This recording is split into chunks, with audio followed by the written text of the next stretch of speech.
Good morning, everyone, and welcome. I'm Carol Warren from Home Economics Victoria.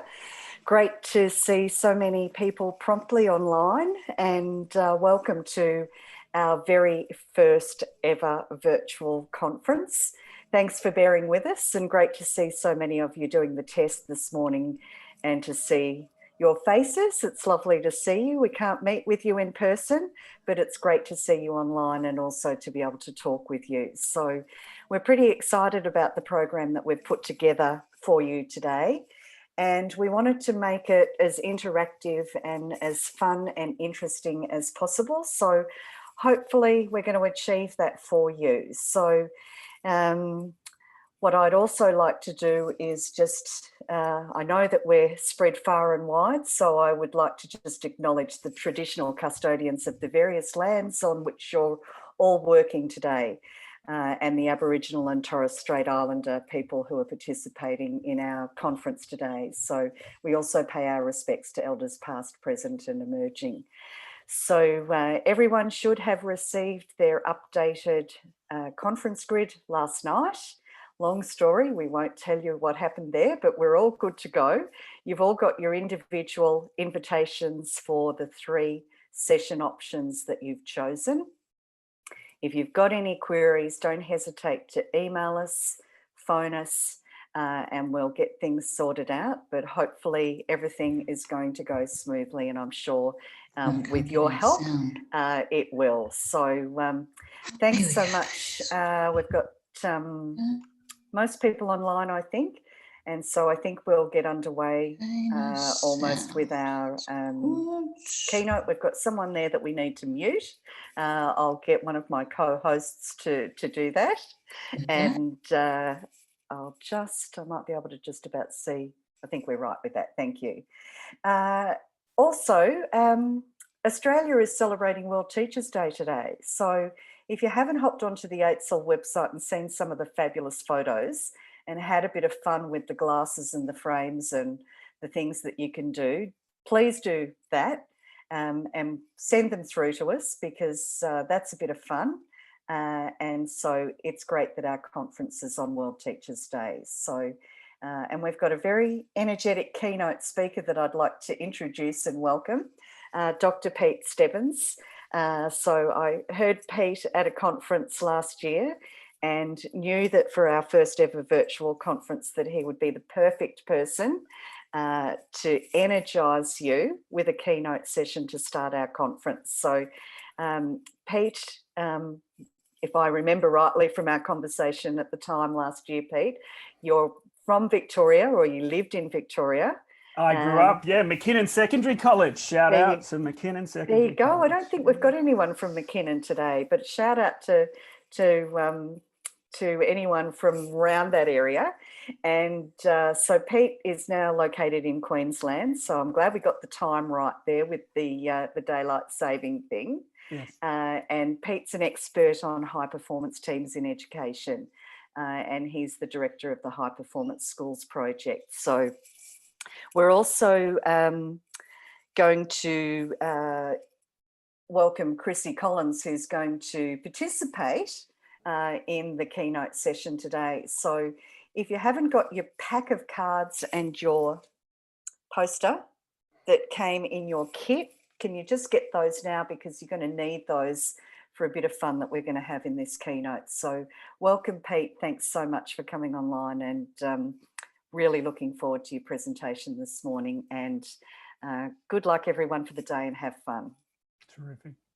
All right, well, thank you so much, Carol, and it's really exciting to be with you all virtually, and also exciting to know that life is in its own way starting to get back to normal in Victoria. Our keynote this morning is on collaborative learning and leveraging the strength of personality, and so let's just get into that now. As I try to work my clicker, just bear with me. And sorry guys, you've just got me on a tech. Yeah, let's try all of that again. All right, just grounding ourselves to the topic this morning, I wanted to begin by just, I guess, getting into the spirit of collaborative learning and a couple of quotes. The first one is one no doubt we've all heard of from James Comer, that notion that no significant learning occurs without a significant relationship. And I think that's something that as teachers and educators, we can all, I guess, ground to and relate to the importance of those relationships. The other quote, sorry, as my clicker starts to work, is from Professor John Hattie, which is, again, a widely understood one about accomplishing the maximum impact on student learning depends on teams of teachers working together. So as we think about collaborative learning and start to zone in on the space we want to be in today, we're obviously thinking about those student relationships, teacher-student relationships, but also those peer relationships among teachers. The work we do in high performance schools, it's ultimately about school culture. I'm a clinical and organizational psychologist by training. And so I'm really interested in the underpinnings of how we're communicating and interacting together. And we're trying to achieve that goal of not just students flourishing, but in the work we do, we're equally focused on staff flourishing. To date now, a couple of hundred schools, a couple of thousand leaders, many staff that we've been working with. And we've learned a lot along the way, co-constructing strategies to optimize students and staff flourishing. And of course, our big goal in the work we do is there's over 9,000 schools in Australia, and we'd love for every school to be absolutely flourishing. A little bit about me on the facts side of this. Carol's been gracious with advice to me, and I always love if there are anything in the comments chat boxes. I've got 5 daughters, and that's quite a challenge for me, and they're all different personalities, just to get into the topic today. And so I always like to share a little bit of a fun fact up front. I've got the twins in prep there, all the way through to a 19-year-old Emma. She's doing paramedics. And so it's always quite a challenge for me juggling all those things. So if you've got any tips about raising girls, by all means, give me some advice in the comments section. Look, it's been said already, but we're in the midst of greatness. Chrissy Collins is with us today. She's the Senior Health and Food Studies teacher at Thornbury High School, but more importantly, she's a very famous author and international education expert and keynote presenter in her own right. So I'm a bit nervous, but I'm going to be able to work with Chrissy and have some breakout chats, which we hope continues to make this keynote session really worthwhile. So welcome, Chrissy. All right, let's get into our topic this morning. We're having a look at school culture, of course, and about people flourishing. And what we're going to focus on today is around this one we call leveraging diversity. And that's one of those 5 factors that we see when we're seeing a school really flourishing. When we think about leveraging diversity, diversity is a big word. We try to zone in and contain that into something very practical. And we're thinking about leveraging the strengths that our different personality types bring. That's really important, of course, because we need more effective working relationships. And relationships, as we've just seen in those quotes from James Comer and John Hattie, those relationships are at the heart of effective teaching and learning. We can see the power of relationships when we look at those 252 factors. If we go back to evidence of impact, the 2 of the most important or highest yield, highest impact strategies involve working relationships. Collective teacher efficacy, of course, hinges entirely upon teams working together, teams of teachers. And teachers' estimates of achievement relates to the whole notion of knowing your learners. And you need to have positive and deep teacher-student relationships if we're to get the impact of accurate estimations and therefore differentiated learning strategies. So this idea of working relationships, there's a lot of evidence behind why it's worth your time. Working relationships, we're focusing on teachers and students, but it's also about getting on, managing upwards, working with school leaders, and managing outwards, having really powerful, positive relationships with parents and stakeholders in the community. Let's get into the meat of this session. We're zoning in to thinking about those working relationships. Now, I wanted you to just take a moment as you're settling in and think about 3 or more people in your orbit as a teacher. Could be students, could be parents, could be colleagues, partner teachers, who's easy to work with. What do you think? You think, oh, love working with them, or, well, that student's wonderful. They're a bright light in my day. Feel free to scribble down some notes about those people, and their characteristics is what we're really interested in. Also think about 3 types of people who are hard to work with, where you just roll your eyes or have to take a deep breath and just calm yourself down because you're not enjoying working with them. Hopefully you've got some things on your mind there now. They could be students, they could be colleagues you teach with, they could be parents, they could be school leaders, or like me with all those kids running around my house, they could even be the children I have to parent. Now, with that in mind, we often like to get the audience to call out all these things, and we write all these things up on a whiteboard. Today, we've just pre-populated our whiteboard on the screen. These are typically some of the things that would be called out. We like responsible, friendly people. We like listeners, problem solvers, reflective people, honest people, talkative people, helpful people. These are the types of things we get. On the not so easy side, this is typically when I'm working with schools, we don't like lazy people, negative people, argumentative, avoidant, passive, critical, domineering, interfering, etc. So hopefully everyone's kind of orbiting around these lists and you can relate to at least a few of these things. Going, yeah, I really like the friendly types, but I don't like the people that rain on my parade, the negative types. And this is important grounding if we're to think about relationships and collaborative learning, starting to tune into ourselves. When we think about these lists, though, if you're a psychologist or you've got that sort of training, well, you're all professional educators, so you're all over this. This is the type of problem we start to find. The more we drill down into these lists, the more we start to find this phenomena about, some people enjoy working with reflective people. Other people find passive people really difficult. But what's the difference? What's the difference? If I'm reflecting, I'm sitting there thinking, and that can be misinterpreted as passive. What about honest or critical? We all love an honest person, but then, hey, as long as it's positive honesty, we don't want negative honesty. Talkative versus domineering, and then helpful people. We love them, but if the rescuing gets out of control, we find that interfering. So thinking about relationships and working with others in schools, it's tricky. And it's tricky because all of these attributes that we like or dislike in our students, parents, colleagues, ultimately boil down to our perception at any given moment, how we perceive things. And how we perceive things as a psychologist, we know there are two main levers of perception.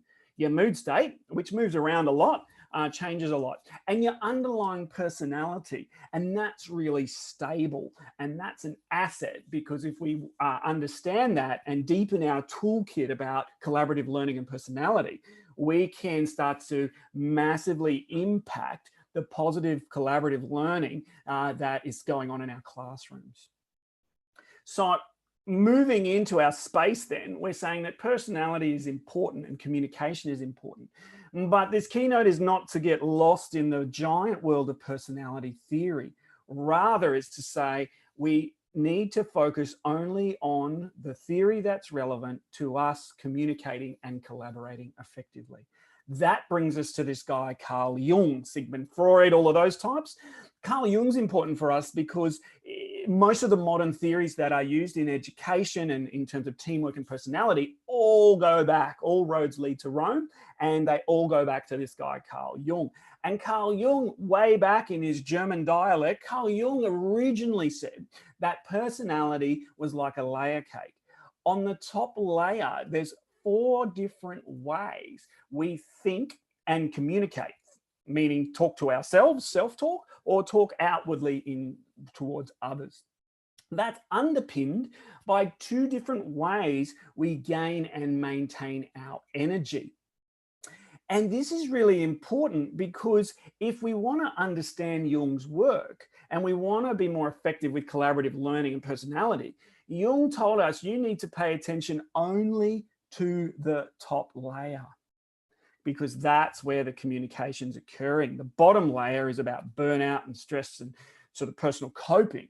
The top layer is where the gold is. And a lot of our theories now morph all that together and overcomplicate the situation. We need to simplify this to get deeper and more powerful in the effectiveness of our collaboration and communication.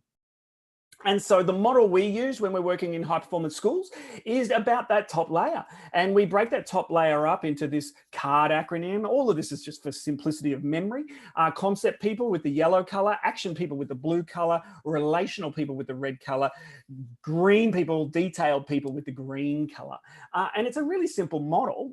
It's founded in deep research and theory, and it becomes, hopefully, as we'll do in this keynote, some practical things that really change how we look at the situations that we're in. For those who are interested, the PDF of my keynote is available, so I'm not going to spend any time here, other than if you're used to the odds identities or the Myers-Briggs or all these other tools, you can backwards map what we're doing today on those things. So just file that away as a note to self if that's of interest to you.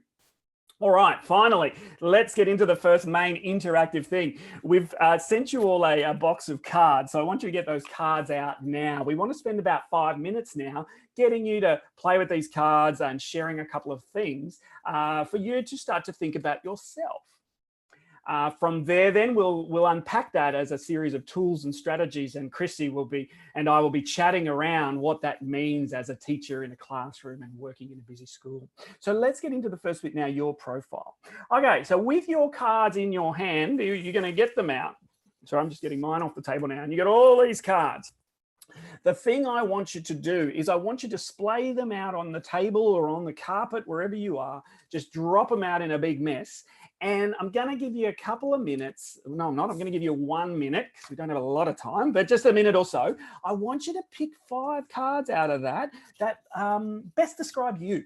Any 5 cards. So take your time.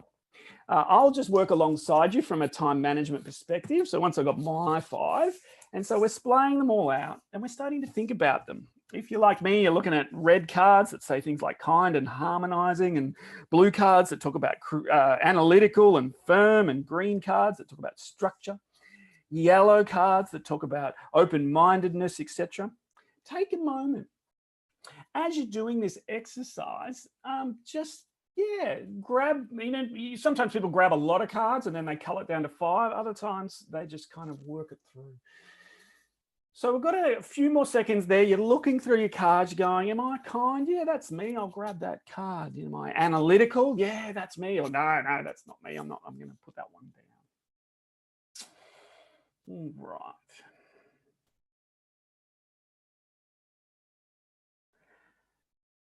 Good. All right. So you should have a couple of cards now. A couple more moments, grab a couple of others. Again, you can repeat this exercise after the keynote, so don't worry about it. If you're sort of not sure, just quickly grab your 5. Now I can see Carol on the screen, so I'll wait for Carol as my marker. When she tells me she's got 5, we'll move on. Can you give me a thumbs up when you're ready, Carol?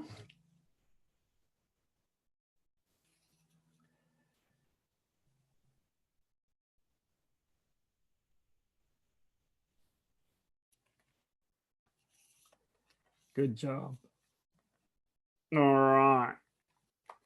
Well, thumbs up, and there's my 5. Okay, so let's keep moving forwards. You've grabbed 5. I know it's a rush. I do apologize. And again, like I said, you can do this later and you can download the very slides you're staring at now. So it's all cool. But on the basis you've got 5, let's work our way through the next step. So there's mine on the screen now, the 5 I picked. And it really, the goal is 5. It matters not what they are, whether they're all the same color or different color and all of that stuff. Just that you got 5 and you can nod your head and go, yeah, that's me. That's me. All right, the next step in this game is, having got these 5 cards, we need to throw 2 back into that pile to go, we're going for the final 3. And so you can see what we're doing here. We're simply trying to get people to push the envelope a little bit about what are the most important things, what are the strongest parts of their character. So away you go now. From that 5, throw 2 back, the 2 that are least like you, and keep the 3 that are most like you. All right. Again, I'll use Carol as my marker because I can see you on the screen. Thank you, Carol, for doing that. Are you down? You've got there you are. Cool. Awesome. Great. Well done, everybody, for running along with this particular game. So there's me again. Carol's showing her cards. Thank you so much for doing that. And if it was me, of course, you can see where are mine. Here they are, and there they are on the screen. Let's keep moving in this little game. Now, step 3. With your cards, if your 3 cards are all the same color, like Principal Scott Wybird in the photo on the screen, you're out of the game. You're finished. You're a winner. You're the first finishers. You relax. However, if your 3 cards aren't all the same color, whatever that color may be, you've got to throw a card back. And so I think Carol and I are in the same boat. We've got to throw a card back. So away we go. And so those, again, just to repeat what's going on, if you've already got all the same color, you're out of the game, relax. If you've still got different colors in your hand, you're going down to 2 cards now. All right. Now, I've done that exercise, and here are my 2 cards. Carol, how did you go? Are you got the same color now, or are they different? Oh, 2, no, yellow. But hey, this is interesting, isn't it? You and I, same stain. All right, if you've got 2 cards the same color, of course, you're finished. Sorry, what's going on? But if you've still got different color cards, whatever they are, you can guess what happens next. We got to give one up, Carol. And so everyone who's following this, if you're like me and you still have 2 different colors, you got to throw one back, go down to 1 card. I'll just give you a moment to do that now.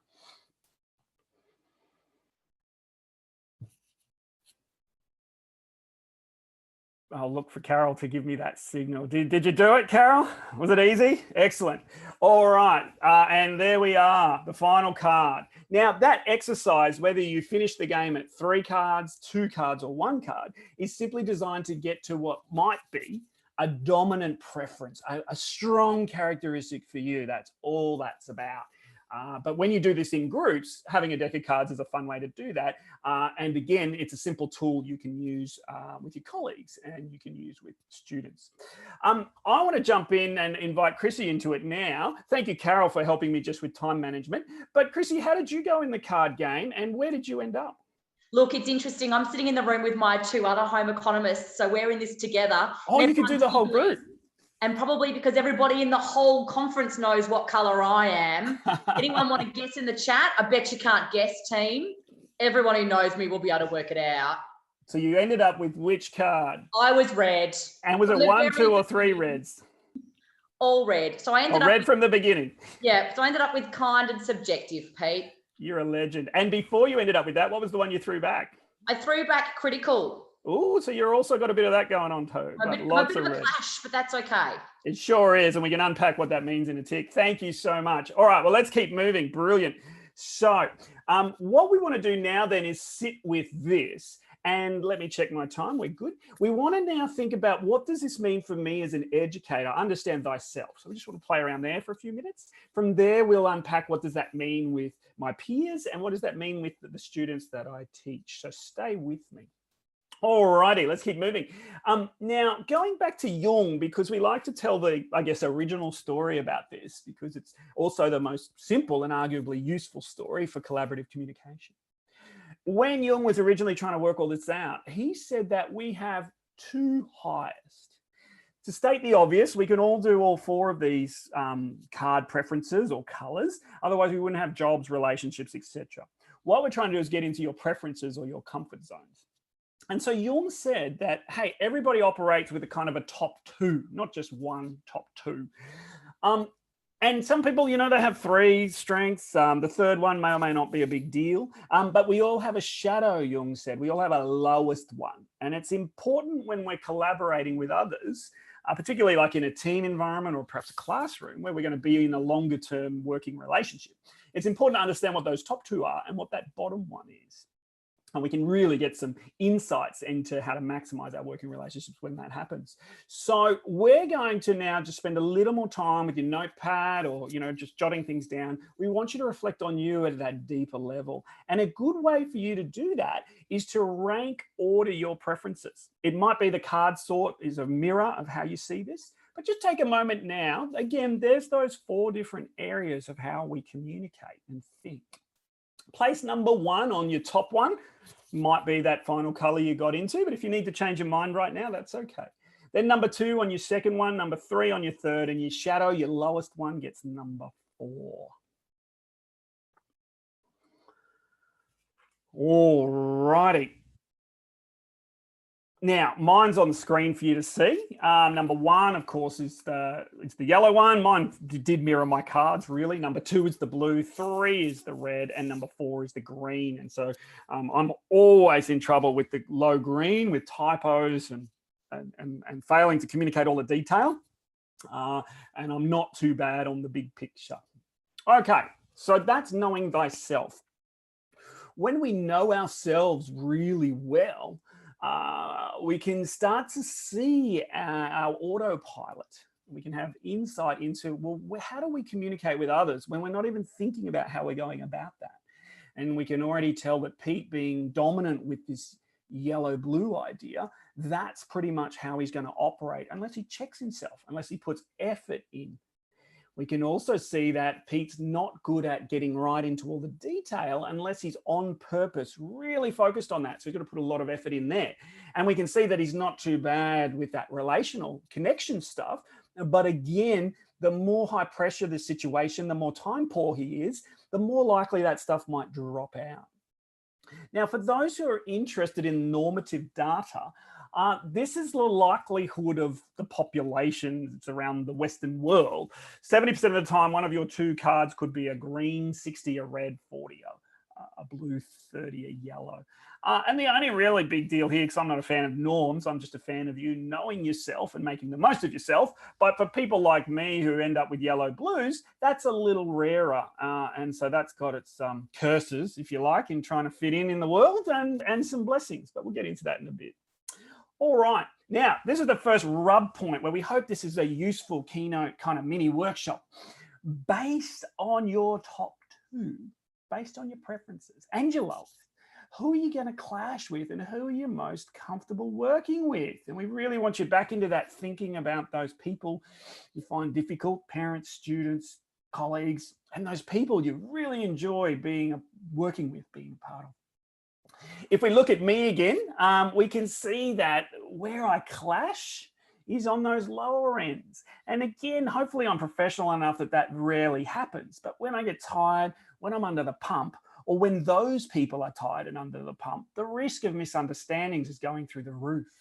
And misunderstandings equaled lower quality teaching and learning, just to connect those dots. And so we want to be aware of that. And Pete particularly wants to be aware of if that other person isn't hearing what he's saying. Is he stressed? Are they stressed? Has he consciously put the effort in to make sure he's tried to explain things in a way that is easy for them to grasp? Or is he himself on autopilot?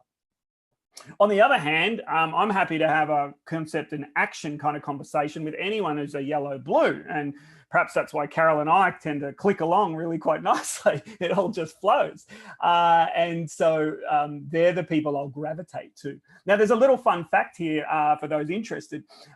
Our colleagues at work, we usually gravitate to people with similar top two colors as us. It's just kind of how it happens. But in romantic relationships, we often fall in love with our opposites. So again, that's something just to let go of if you want, or it's a curious fact that might be something you're a bit more interested in.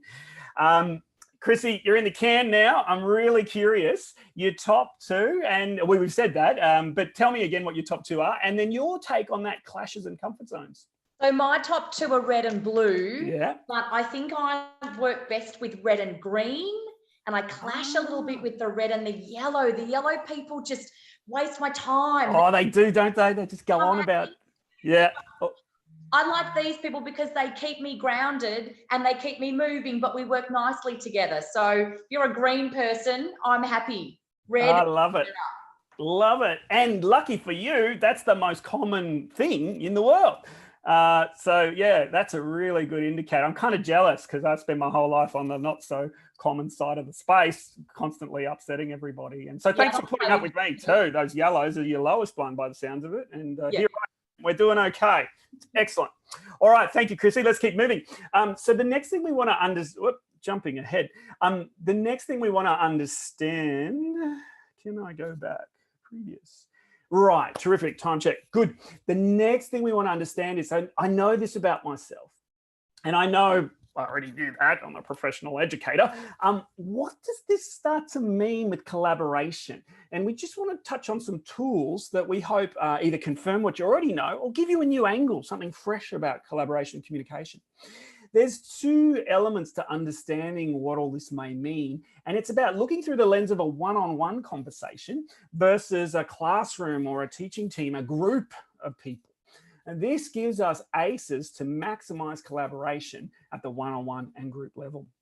If we start at the one-on-one level, I'm going to break this up into two bits.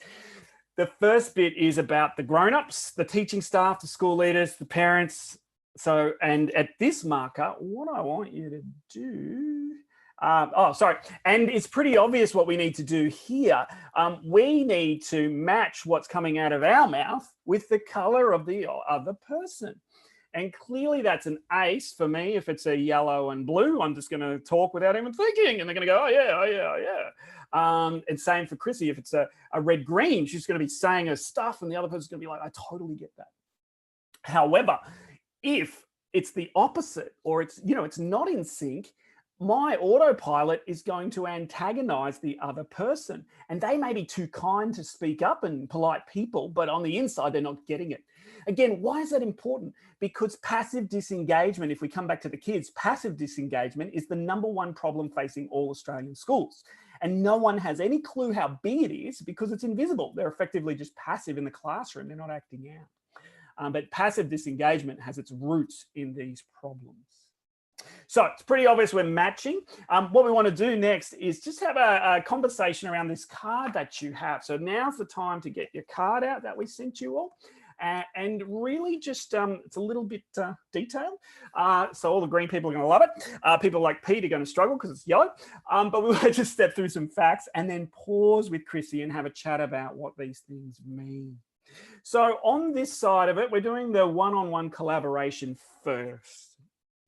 You can see on your card, we've got the type of the black heading there. We've got the color. We've got their focus, their default with their thinking, what they're looking for from the message from you. We've got those identifiers or keywords because you can't simply play cards with everybody you meet. You've got to learn to pick it up inside of the words they're saying. We've got how would you calm them down if they're an angry parent or an angry colleague? And if you weren't able to assert yourself and get your needs met, what's the kind of statement that should come out of your mouth to be able to get some support? Step through it. Yellows, of course, they're big picture people. They're all about the why, and they kind of have this crystal ball head where they're always trying to move puzzle pieces around and fit it all in. When they're upset, when they're not coping, they'll either go missing in action, they'll just disappear because they need time to think all these things out. Or if they're verbaling it, they'll start talking about their distress in terms of future impact. A yellow angry parent is easy to spot because they talk future focused. How's this going to help my child when they grow up? What the damage and how that's going to play out into the future. There's always this future focus in how a yellow talks. There's always this big picture. And once you get used to listening out for it, it screams at you. Now, so they have what we call impact focused or future focused stress when they're upset. If you want to defuse, calm down a yellow parent, calm down a yellow colleague, just let them finish what they're saying. It might drive you nuts, but let them do their loop. People like me, just let me finish all the stuff I'm saying, politely smile and grin and bear it. Because if you disrupt a yellow while they're trying to finish their thinking, they get stressed, and worse for you, they start again. And it goes on and on and on. On the other hand, if you're a yellow and the person you're working with isn't meeting your needs, you can always say, hey, I'm a concept person. I just need you to explain the why piece so I can really get on with it. And the other person who doesn't appreciate what you need, you're giving them way more explicit instruction about what you need to move forwards. And any normal moral human who doesn't want a stressful relationship with you is simply going to meet your need. But it takes out the crystal ball, the magic of trying to work everybody out. Look for that line and work it through. We'll do these, then we'll have a chat with Chrissy. Blue people. They're the what people. They're all about black and white, right and wrong, get on with it. Now, when a blue person gets stressed out, they're obviously easy to spot because they don't have a poker face. They give you the death stare. They're direct, active in their stress and anger. So they're very easy to spot and they're very blunt. The trick to calming a blue parent down, calming a blue teacher down, calming even a blue student down is simply to not have a right fight with them, we call it. Simply go, right, I see your point. What's the next step? A blue doesn't want to be placated. A blue doesn't need empathy. A blue needs action. And so it's short, sharp. We could do this now, or we can't do this for 10 minutes, but then we can do it straight away. Is that okay? That's all they want. And if we don't meet their needs that way and we treat them as a different personality, again, we just inflame the conflict. Again, if you're a blue person and you're talking to someone else, you can always say, look, I apologize. I'm really action focused. All I need from you is the next step so I can do it. Is that okay? And again, you'll diffuse all the other colors. They'll go, oh, right, okay, well, that's what I need you to do. And then you run off. Nobody's offended. Moving through it then, relational reds, wonderful people, very emotionally intelligent. But when they're stressed and angry, they have what we call proxy anger or third party anger. So red parents, for example, are coming at you worried about the whole class, or I'm just concerned about everybody else in the situation, so I'm bringing it to your attention.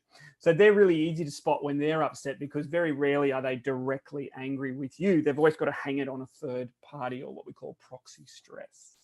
Again, you've got to calm them down really quickly. So empathizing with them and simply apologizing that that's been their experience. Not apologizing that you're wrong. That's not what this is about. It's just saying, oh, look, I'm really sorry you're having that experience. And then let the silence hang. Let that sorriness hang in there. Let them understand that. And then, you know, the actions and the let's talk it through. They're the opposite to blue, as no doubt you're noticing. They need the entire opposite message. And again, if you're a red person trying to assert yourself with other colors, you go, hey, look, I'm a people person. Sometimes this stuff's really difficult for me, but what I need is X, Y, Z.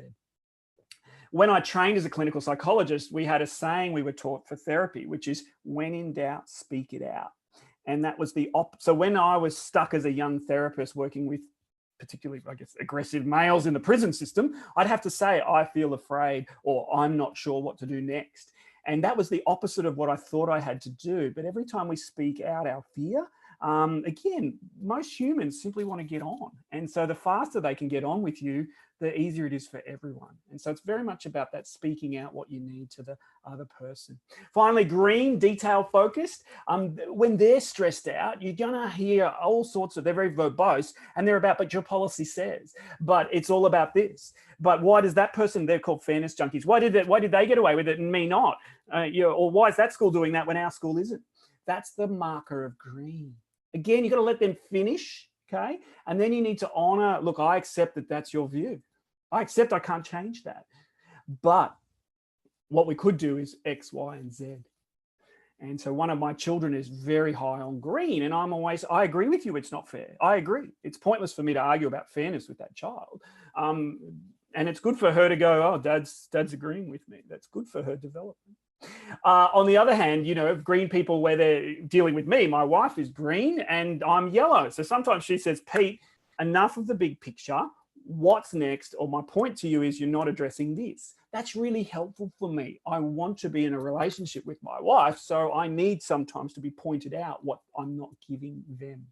Look, I hope that stuff gives you some ideas, be it your relationships at home, be it your colleagues, be it parents. The schools we work in, this is often very transformative, particularly with parents, is where this, I guess, information originated, because often there's a parent that just goes on and on and on, and you just can't neutralize them. Well, it's usually because you haven't worked out what color they are and what color you are. And as soon as you play that ace, everything calms down and gets productive. That brings us to you, Chrissy. Talk to us about parents and peers. The red-green, I'm sure you do wonders with them, but yeah, talk to us about how this has played out for you. I'm going to start with blue, because isn't blue the parent that's left you 5 voicemails by the time you get back to your desk, and then over the loudspeaker you get called to the front office because they're tired of waiting for you and they're there wanting to meet with you? I feel like the blue parents are the angry parents, they're the assertive parents, they're the fighters, they're your tiger mums, the ones who stand up for their kids. Yep. And they're the ones who you've got to meet face to face, and you've just got to say, all right, this is what I've done. This is what I'm going to do. Is there anything you think I'm missing? Perfect. And then they're appeased. Am I right? Yeah, you are, but there's a bit of green in that too. Yeah. So the dominant part of that is blue, and blue are the now people. And so you always know the blue. Remember, there's top twos. Yeah, so that's perfect. But you're describing that blue-green, because the green, when you say, is there anything missing? Have I missed anything? The green parent loves you. You know, like their heart suddenly blooms with sprinkle dust when you say, have I missed anything? Yeah. And when you say, then this is what we're going to do, and even the now word, this is what we can do now, and this will happen at 9 a.m. tomorrow sharp, or I will email you right now in front of you. Watch me do it. Let's do it now. The blues are loving that stuff. Yeah. And then my problem is, because I'm relational and because there's so much going on, I'll say, yep, I'll do it by 9 o'clock. And then I email at 9 o'clock going, oh, I'm really sorry. I got caught up with someone else. We were having a chat. I'll do it by 10 o'clock. So, you know, those blue people, you just got to, and the greens, you just got to keep connected with, don't you? And that's me being relational, but they don't care about that. They want to know that I've done it. So, you know, that little bit of clash going on. Absolutely. Absolutely. And the reds, you could never do it, but you feed them a little, how are you? I'm trying really hard. I'll be there soon. And they still love you. And that's what's really interesting about this when we start thinking about parent relationships. There are parents who are, provided you keep empathizing with them, they'll give you a mile. And then there are other parents where they won't give you an inch. And as many teachers know, you can exhaust yourself on this stuff trying to convert them or appease them.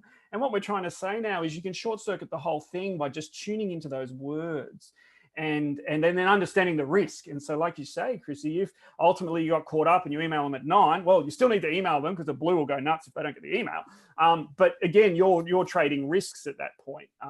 And so, you know, with blues for me, I try to tie it all off in the moment. You know, I'm literally typing an email. I'm literally assigning the task because I'm dominant yellow. So I will forget, you can guarantee it. And I will not follow through and I will procrastinate. So if it's not done in the moment, I'm stuffed, you know.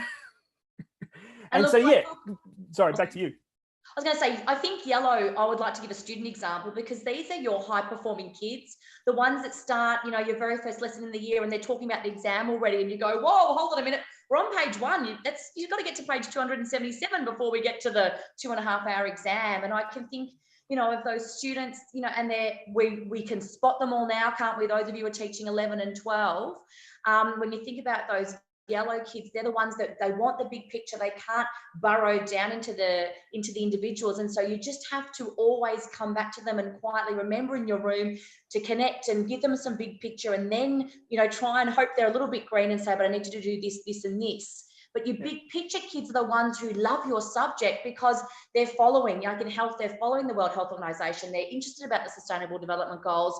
You know, they love everything you've got. You're their favorite teacher, but you lose them because they get really stressed if they can't see what's happening overall and they lose that little detail along the way. So they're the kids that I feel you have to show them the end point and then bring them back along the way. Absolutely. And one of the simple things to do there is the timeline, if you like, of a 10-week term or, you plot it out. And that's handy for obviously all 4 colors, but yellows in particular, they can self-manage their stress because pacing is another, we'll talk about more about students in just a tick, but pacing is such an important part of preventing burnout in kids. And having that long line or somewhere in that, or like even this workshop, we started with the framework and then we went to where we were going and now we're in the detail. That can be really productive for a range of colors, but the yellows will self-regulate as well. If every lesson began with it's week 6, here we are, and there's a visual cue, the yellows are just calming right down, doing all the right things. They're low maintenance yellows if you give them that first bit. But yeah, they're a nightmare if you don't. Yeah, that's brilliant. All right, well, let's keep going. That's brilliant. Thank you, Chrissy. The other thing, we want to stay with that conversation with Chrissy about students, but I just want to share 1 or 2 other bits of intel about what this means for students.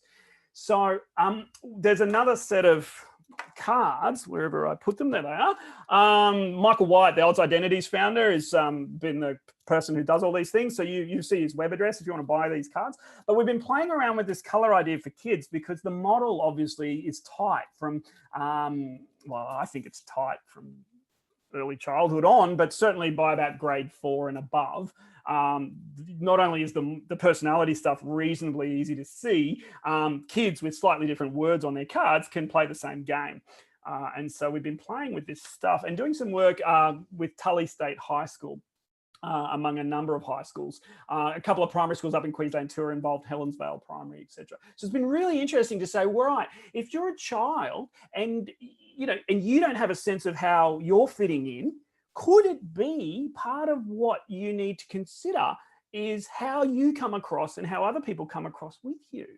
And can these ideas be pedagogically appropriate for the age groups? Can you actually take kids on a journey where they've got more power and control and options about what to do when they're struggling? And so it's been really interesting to do some work now using these ideas with students. And we're particularly concerned about two parts. Student self-efficacy is what it's all about. Okay, that's what schools need to deal with when it comes to the wellbeing agenda. We're not psychiatric hospitals. We're not there to have end-to-end wellbeing services. We're there to provide that, but partner with others. But when it comes to learning and wellness, it's entirely up to us. It's our responsibility. And so learning and wellness is self-efficacy, Albert Bandura. And there's 4 factors for that. They're on the screen. But just to cut straight to the chase, 2 of those factors are critical with collaborative learning and personality: help seeking and motivation. And those things are so important to then have the other things work out. But again, we don't have a systematic way to train up help seeking or to train up self-motivation that's deeply meaningful and differentiated right down to an individual. We rely on, general self-help or general well-being strategies. And we all know from the theory that we're playing with now, and perhaps your own reflections of yourself and your colleagues, we need to go deeper than that. And so we use the same card model to play around in that space. And what we've been doing with a few of these schools is getting the kids to come up with, say, your teacher is yellow. Say, you're not getting on with them, you don't like them, you've got all your expletives and nicknames and horrible things you think about, but say you need to keep trying to get on with them. Could you phrase your question to your teacher this way? Hey, can I get your ideas or insights on? And the reverse rule, we say to teachers, could you butter up that yellow kid by going, hey, what are your thoughts about this? Could you just try it and see whether it sparked a light? And so that's help seeking for yellows. Train them up, be it manage upwards, ask your teacher that way, or as a teacher, manage through, try that approach to provoking that kid's learning if they're passively disengaged. But what about praising a yeller? You want a yeller to feel good about themselves? You go, mate, you had such great insights. Those ideas or solutions are brilliant. Mate, they feel like they're 10 feet tall when you say that to them. And so we've been getting students to manage their teachers and teachers to manage their students at a number of these schools, and just seeing what happens with the pulse data. We track those 4 factors all the way continuously throughout the year. What about the blue kids? If you're, or a blue teacher, this is particularly common for some of the schools where the teacher might be manual arts or something, and a little stereotypical, but they're blue, or science or maths, whatever. They've got a strong element of that. And the child, it might be a red kid. Sometimes if they can work out the difference, they can stop personalizing things, stop shying away from things, and phrase the question to the teacher this way: I just need some quick advice about this or that. And then the teacher's like, wow, cool, and feels engaged and suddenly thinks the student's good. And we all know the research on teacher estimates of achievement. If the teacher believes the student can achieve, kid tends to do better. Praise, of course. What does a blue need to hear? Great job, mate. That's it. They don't want to know any more than that. They don't want to elaborate. They just want a short, sharp pat on the back, move on. Red, I'd be so grateful to get your help or advice on. And thank you so much for helping me with this. Really simple stuff. Now, remember, again, there is some gender bias around some of the population stuff. But using red becomes really important, particularly with teenage girls and anxiety disorders. We can often track when we look at case managing high-risk students, we can see the failure to understand this at play in the deterioration of that student's attachment with school. Poor attachment outcomes are often failure to differentiate this way. And then finally, green. Can you check, review, I'm really not sure if I got this bit and this bit right. Could you help me out? That'd be great. Wow, that's so quality, thorough, etc. Chrissy, back to you. What are you thinking there? Have you ever seen that go right or wrong with students? Oh, it goes wrong with students all the time, doesn't it? Because you have that stressful layer of them wanting something, or the teacher maybe not understanding, or worse, you're stuck in one corner of the room helping your yellow or green student, and your blue student is quietly simmering over in the corner because they just want to know, they just want to be directed, and they're getting angry or they're getting frustrated. And so I think it's that managing in the room all the time of all your different personalities that becomes the biggest challenge.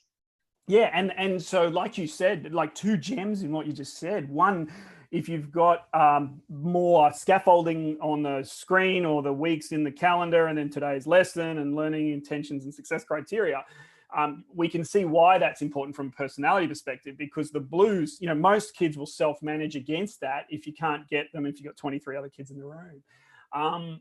But also it becomes important in how we set up tasks verbally, excuse me, how we communicate to the whole group.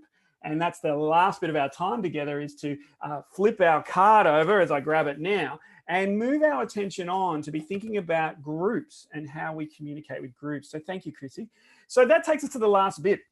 One of the questions I've been asked is, okay, so I'm still not sure about all of this, or, I totally see this could be relevant, or yeah, you spot on, you got me. I totally clash with my opposite, whatever. People are engaging.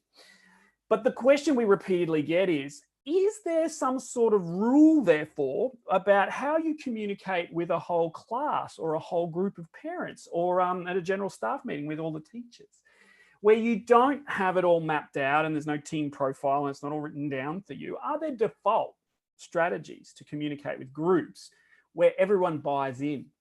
That doesn't mean everyone likes what you have to say, but it means everyone understood it and will do it.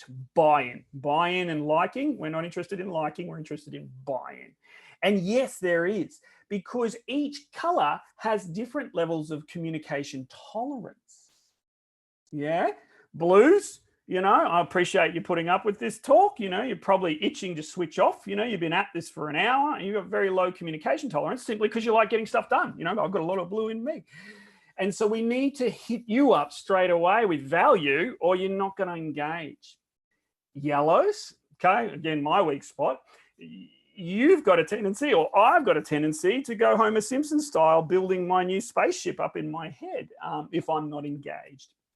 Greens, you've got moderate communication tolerance. You generally hear people out. But if your needs aren't met about that order, you can see on the screen, you're going to go, nah, this is rubbish. I don't get it. Nah, this is just waffle. I'm disengaging. And then reds, you're tolerant. You will hear people out. But if you don't feel the love in what they're saying, nah, wouldn't matter what they said. That's it. It wouldn't matter what I don't respect them. No. Just don't like them. Don't know. I know they reckon I should stop at red lights, but I didn't like how they said it, so I'm not going to. I'm just going to ride on through. And so you can see from a communication tolerance perspective, there's an order by which you want to communicate to a group. You can see at the bottom there, two simple sentences. We need to do what in order to achieve why. By taking these steps, how we help who, or we thank who. It's really simple. And if every time you open your mouth to more than one person, you loosely follow this, you would always win. Again, don't know how liked you'd be, but people would respect you and do the things you're asking them to do, and they wouldn't come back with you with questions or confusion. And that's gold for an educator. And even more importantly, from a moral perspective, that's gold for all the kids in the class, because chances are, like Chrissy said, those blues may be able to problem solve their way a little bit longer before they kind of act out in their own frustration of not knowing what's next. What does this mean, though? We're almost there with our keynote. I want to show you some examples of this. Let's say you were writing an email about like a workshop or a program like this one. Just have a quick look at this. It's the 2-sentence recipe, and we've color-coded it for you. Can you see the blue bit? Pretty obvious. What is it about? Why are we doing it? What's the detail? And then relational at the end. How's it going to work? So everyone got the idea? And we've seen some research in large high schools where, you've got certain heads of department that have to collect data on behavior, or, they don't have a direct team. They work on whole school curriculum pedagogy or or whatever. And no one in the school, therefore, because they've got no line management authority, so nobody ever replies to their emails or sends in their data on time. It's just a mess. There was a great example of this at Forest Lake High School, where this Hod, who had this wellbeing agenda, started color coding his emails. He wrote them color coded, but he didn't show the colors to the staff. 6 months later, when we followed them up, he did a reveal at the workshop where he took every month's email and quickly put the colors over it. And he was on 100% lodgement on time for all the behavior data of the school. And no one knew why. It was because he simply followed this strategy. He was no more powerful. The principal didn't sort of issue a direction. He just followed this hack, this simple strategy. A couple more of these, and then we'll wrap up. This is a good one. I love this one. This is a staff briefing on classroom behavior management. And again, just look at the colors here. We need to be more consistent in enforcing classroom behavior policy. Blues go, righto, yes, I'm in. Don't care about the rest of it, but I'll do whatever they say. To maximize every student's success in every lesson. Yellows are like, yeah, I'm in. That's important. By explicitly referring to the classroom behavior standards on the poster at the front of the classroom at the start of the lesson, then following the protocols breaches occur, greens are like, yeah, damn it, good. Yeah, that's exactly what we need to do.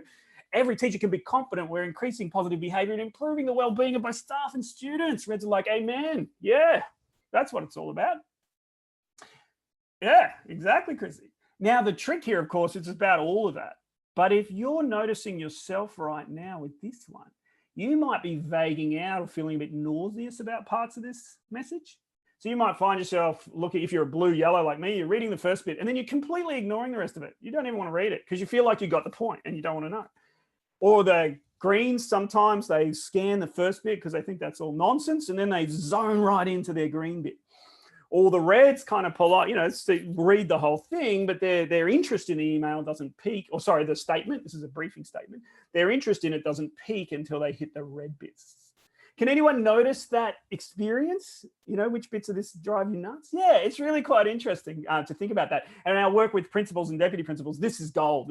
Often getting them to drill this and realize how far away they are from talking like this, and then getting the data, them telling us what happened when they did try it this way. It's really good stuff.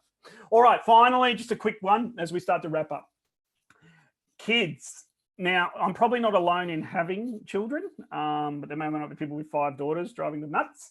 But say you needed to speak to your children about cleaning up the house. The colours apply there too.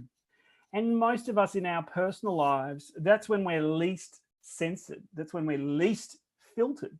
And so that's particularly me, if I'm the only yellow blue in my family, I am gone. That's when I need to be most filtered, most censored. I really want to care for my children. And so I've got a lot of green and red in the mix, and I need to completely change how I talk with my kids. One of my twins had an adjustment problem with the little ones in the photo, and she's hardcore green and red, a bit like my wife. And when I finally woke up to it, of all people who should have known, I should have known. But when I finally woke up to it and started really concentrating on what I was saying from that detail and care perspective, it only took 48 hours for her to then randomly want to just spend time sitting on my lap on the couch for unknown reasons. And to this day, it works. And I sort of feel ashamed of saying that in as much as I should have known better. But on the other hand, I need to share it because sometimes it is that simple. It's just that simple is often hard. Let's bring this thing together. So that's a little more on groups. How do you communicate with a whole class? How do you write an email to all your colleagues? What about a group of parents? And it's simply a matter of having these prompts, which is why we've taken the time to give you the card, because you might pin this up on your notice board next to your laptop or something. And before you press send on your email, you might go, hang on a minute, have I got it? There's that little recipe. Can I tick it off? You'll write it your way, but can you spot your colors? And if not, write your email. And then before you press send, reorganize it so it's going to work better. Chrissy, to you now, other thoughts there? What are you thinking with your kids and the parents and the colleagues? Oh, look, I know being red, I drive everybody nuts because I over communicate and I tell them too much and they don't really care. So, But the reds love that. They're like, yeah, and the greens, they don't think that. And look, the reds in my classroom love it, but the other ones, I drive them crazy. So this is always really prudent and mindful to remember about where our strengths lie, but over, you know, we don't overcompensate our own strengths, and remembering that we work with others. So I'm sitting with my two greens we've been nodding and smiling and laughing and pointing at each other and working out where we go well. And, oh yeah, that's so you. So I think it's been, certainly today from my perspective, it's been really nice to be as a team. So if you're home on your own and you're not with your foods team, or, you know, whoever you work with in your faculty, take this and do this, and, you know, use the recording and spend time to get to know each other, because it's been great for us just to re-ground and have that connection. So today's been fantastic. Terrific, terrific. Hey, and the other thing on that one is for the teachers, which is all of us, sorry, but let me go back a step. See that hi everyone quick reminder thing, and you've got it on your card. One of the things, pedagogy professor Judy Newman, if you write your learning intent and success criteria statement and you put it on following that recipe at the start of the lesson, and then that somehow stays there for the whole lesson, test that out. Try particularly learning intent success criteria stuff, or learning intention more than the success criteria. That's the other goal in this. Practice explaining things verbally, practice having them on the screen in that order. And like all things, you know, if it doesn't work, talk to your peers, talk to me, reach out. But that, again, from all those almost 12,000 staff now we've worked with, those are the types of breakthrough things that are simple, but sometimes hard to just change gears in your head. All right, let's bring this home. Hey, what we wanted to do this morning in the keynote session was give you some tools, get you thinking, get you reacting and playing with how you can turbocharge your understanding of working with others and have a deeper look at yourself. That was our goal today. Why did we want you to do that? We wanted you to do that because there's always an angle in how you're interacting with significant other people in your workplace, your students, your staff. And as we've tried to touch on as well in home life, we know that more effective working relationships are at the heart of the highest yield, highest impact education improvement initiatives, which is collaborative teacher efficacy and estimates of student achievement. And so this, we hope, is giving you the clarity and the language to be able to drive this work back in your schools, to be able to, you know, if those blues don't like playing cards because they just want to get on with it, you can draw the blue back to the facts of the matter and why they have to. So we're hoping to give you a whole framework, and you've already got the tools you need so you can become a champion of this stuff in your schools. It is by far, of all the things we do in high performance school cultures, the single most useful thing in the feedback sheets that we get. It benefits, we've concentrated heavily on students and equipping and empowering students and teacher-student relationships. It's so powerful there and so underrated, you know.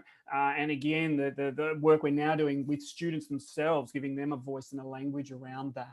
But it's also powerful for your parents, for managing up into your relationships with school leaders. Remember, collaborative learning, it's about successful communication. If the information transaction isn't working, then all of your other pedagogical procedures and processes, all your Piagetian frameworks and cognitive verbs, they're not going anywhere near as powerfully if the communication itself isn't succeeding. So please place this where it needs to be placed in your thinking as an educator.